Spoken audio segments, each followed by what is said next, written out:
दोस्तों, यूएई यानी कि यूनाइटेड अरब एमिरेट्स की गिनती आज के दौर में दुनिया के सबसे अमीर और सबसे तरक्की याफ्ता देशों में की जाती है। ये मुस्लिम दुनिया का एक ऐसा देश है जिसको हमारी इस दुनिया की जन्नत कहा जाए तो शायद ये कहना गलत नहीं होगा। मगर इसके बारे में पिछले 3-4 दिन के अंदर आप लोगों ने भी कहीं ना कहीं ये खबर जरूर पढ़ी या फिर देखी होगी। और वो खबर ये है कि यहाँ पर मुसलमानों की अजान को न सिर्फ बदल दिया गया बल्कि जुमे की नमाज बजमात अदा करने पर भी रोक लगाई गई। आप लोगों ने सिर्फ ये खबर ही पढ़ी और सुनी नहीं होगी, बल्कि आपने तो सोशल मीडिया पर वायरल होने वाली वो वीडियो भी देख ली होगी कि जिसमें क्लियरली सुना भी जा सकता है कि यूएई के अंदर अजान को किस तरह से बदला गया है।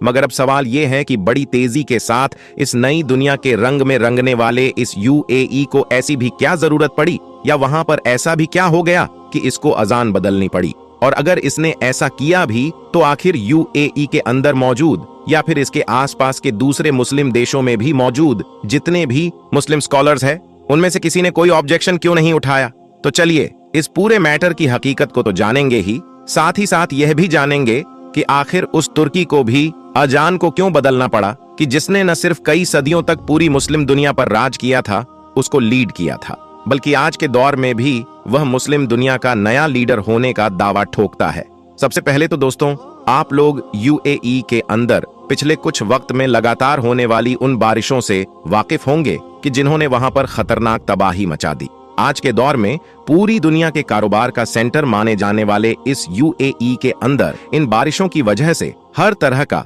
यानी कि माली जानी और कारोबारी नुकसान हुआ। सोशल मीडिया के ऊपर भी यूएई से लगातार जिस तरह की वीडियोस निकल कर आ रही थी वो यकीनी तौर पर डरा देने वाली थी, क्योंकि टेक्निकली इतना ज्यादा एडवांस होने के बावजूद भी वहां के शॉपिंग मॉल्स में, वहां के रेलवे स्टेशन, वहां के एयरपोर्ट, वहां की सड़कों, हर जगह पर पानी ही पानी नजर आ रहा था। ऐसे खतरनाक हालात की वीडियोस के साथ साथ इसी बीच अब वहां से कुछ आजानों वगैरह के वीडियोस भी आना शुरू हो गई, जिसको देखकर और सुनकर क्लियरली पता चल रहा था कि ये अजान उस अजान से तो काफी अलग है कि जो पिछले 1400-1450 साल से आम तौर पर दुनिया भर के मुसलमान पढ़ते या फिर सुनते आए हैं। बस फिर क्या था, उन वीडियोस को सोशल मीडिया पर वायरल किया जाने लगा। लोगों ने उन पर अलग अलग तरह की चर्चाएं शुरू कर दी और यह सवाल पूछना शुरू कर दिया कि आखिर यूएई ने अजान को क्यों बदला, और इस चीज को लेकर अब पूरे ही सोशल मीडिया पर हंगामा नजर आने लगा। दरअसल अगर आप लोग थोड़ी बहुत भी छानबीन करेंगे तो आपको पता चलेगा कि यह पहली बार नहीं है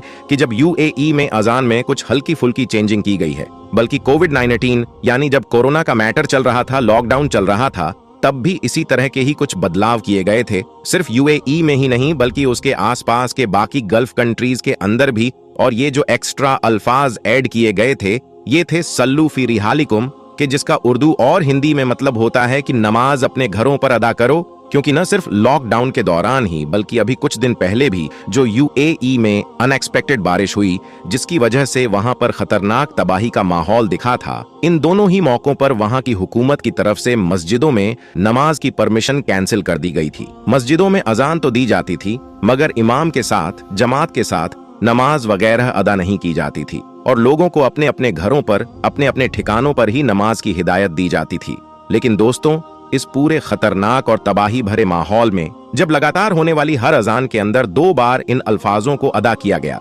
यानी यह कहा गया कि नमाज अपने घर पर अदा करो, तो बहुत सारे लोगों ने इन आजानों की वीडियोस और रिकॉर्डिंग को सोशल मीडिया पर वायरल करते हुए यह दावा करना शुरू कर दिया कि यूएई में अजान को बदला जा चुका है। यूएई का वो पूरा डिपार्टमेंट के जो रिलीजियस मैटर को देखता है उसने खुद ही कहा है कि अजान बदल देने वाला ये प्रोपेगेंडा कोई नया नहीं है, बल्कि कोविड-19 के दौरान भी जब मस्जिदों में जमात के साथ नमाज पर पाबंदी लगा दी गई थी और लोगों ने घर पर ही नमाज पढ़ना शुरू कर दी थी, तो उस वक्त भी अजानों में यही अल्फाज ऐड किए जाते थे और तब भी बहुत सारे लोगों ने इसी तरह की बातें करके इंटरनेट पर सनसनी फैलाई थी। रिलीजियस अफेयर्स को देखने वाले इस डिपार्टमेंट ने वार्निंग देते हुए कहा है कि जो लोग भी इस तरह का काम करेंगे उनके खिलाफ साइबर क्राइम के तहत कार्रवाई की जाएगी। रिपोर्ट्स बता रही हैं कि ऑलरेडी कुछ पाकिस्तानी और बंगाली लोगों को गिरफ्तार भी किया गया है, जिनका लैपटॉप और फोन वगैरह भी जब्त कर लिया गया है। अब बात करें इस बदली हुई अजान के हिस्टोरिकल बैकग्राउंड के बारे में, तो मुसलमानों की बहुत सारी हदीसों की किताबों में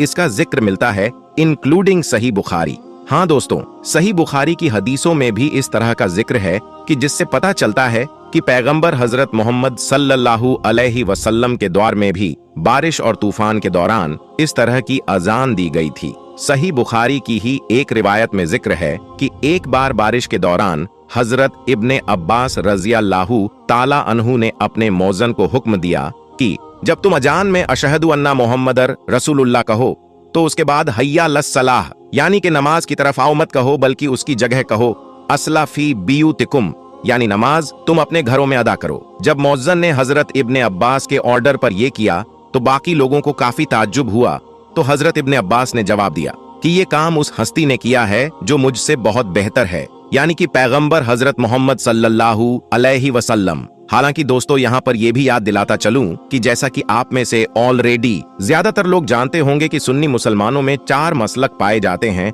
हनफी, शाफई, मालिकी और हम्बली। और ये जो यूएई यानी कि यूनाइटेड अरब एमिरेट्स है, इसमें फिकी मामले में मालिकी मसलक यानी कि हजरत इमाम मालिक को फॉलो किया जाता है, जिस मसलक में आप लोग इस तरह के हालात में अजान के अंदर इन चीजों का इजाफा कर सकते हैं। मगर इंडिया, पाकिस्तान और बांग्लादेश जैसे इलाकों में ज्यादातर पब्लिक हजरत इमाम अबू हनीफा यानी कि मसलके हनफिया को फॉलो करती हैं। और जाहिर है इस मसलक में इस मुद्दे पर मालिकी लोगों से अलग राय पाई जाती है, जिसको डिटेल में जानने के लिए आप लोग अपने करीबी किसी मुस्लिम आलिम, मुस्लिम स्कॉलर्स की मदद ले सकते हैं। दोस्तों, यूएई के इस ताजा मैटर को भले ही कुछ लोगों ने तोड़ मरोड़ कर सोशल मीडिया पर पेश किया हो, लेकिन इसका मतलब यह नहीं है कि मुस्लिम दुनिया में अजान को कभी बदला नहीं गया है, बल्कि एक मशहूर मामला तुर्की का ही है कि जब सन 1932 के करीब में अतातुर्क के तुर्की में अजान को बदल दिया गया था, मतलब अरबिक अजान पर पाबंदी लगाकर तुर्की में अजान देनी शुरू करवा दी गई थी। इसके पीछे साफ वजह यही थी कि तुर्की, जिसकी जड़ें इस्लाम को लेकर काफी गहरी थीं, क्योंकि उसने तो मुस्लिम दुनिया को 6-7 सदी तक लगातार लीड किया था, तो उन जड़ों को कमजोर करना था और तुर्की को एक सेकुलर कंट्री में ट्रांसफॉर्म करना था, जिसकी वजह से सिर्फ अजान ही नहीं बदली गई थी, बल्कि इससे भी बड़े बड़े हैरान कर देने वाले फैसले लिए गए थे। लेकिन फिर 18 साल के बाद ही, यानी 1950 के दौर में, जब वहां पर एक नया नेता जीत कर आया कि जिसका नाम था अदनान मेनेत्रेस, तो अदनान मेनेत्रेस की तरफ से अपने दौर का शायद पहला काम यही किया गया था कि अजान पर लगी हुई उस पाबंदी को हटाया कि जो किसी दौर में मुस्तफा कमाल अतातुर्क ने लगाई थी। मगर कमाल अतातुर्क के इन 20-25 सालों में ही तुर्की का माहौल ऐसा बन चुका था कि अदनान मेनेत्रेस को भी ये सारे काम करना बहुत महंगे पड़े, क्योंकि अदनान मेनेत्रेस इस तरह इस्लामी तरीके पर चल रहे थे कि इसकी कीमत खुद अपनी जान देकर चुकानी पड़ी थी। दोस्तों, आज की वीडियो को यहीं पर खत्म करते हैं। मिलेंगे फिर एक और नई वीडियो के साथ, तब तक के लिए खुदा हाफिज। दोस्तों, इसे एक लाइक और शेयर जरूर करें